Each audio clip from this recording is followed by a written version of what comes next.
Now that you've had such extensive amount of fights in the UFC, you've had a good perspective of like the difference in skill level and stuff. Now, promotion quality aside, because they're the best in terms of quality and promotion and throwing money into the shit, right?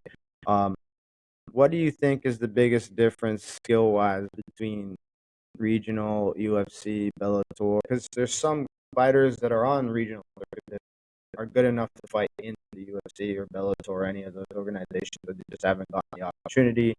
And then there's some fighters that me and you both know that are in the UFC that shouldn't be in the UFC or in Bellator that shouldn't be in Bellator. Like, how does that, now that you're in the thick of it, how do you feel that the skill discrepancy between the UFC and some organizations, like what does it exist in your eyes now that you're in? Yeah, I mean, there's obviously there's a skill gap between kind of regional MMA and the UFC.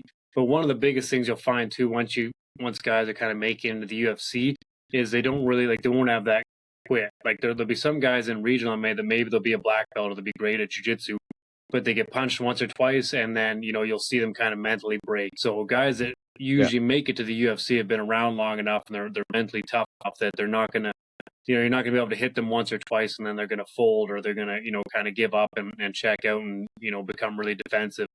They're all super mentally tough. So, they're going to continue fighting, as long as they can. So you have to really be able to, if you're going to, attack a submission, you got to be able to put them to sleep. So if your chokes aren't tight enough to put them to sleep, they're probably not going to tap out. They're not going to panic and mentally break. yeah. And, your striking has to be clean enough that you're going to be able knock people out, because otherwise they're going to keep fighting till the end. They're not going to kind of roll over and give up.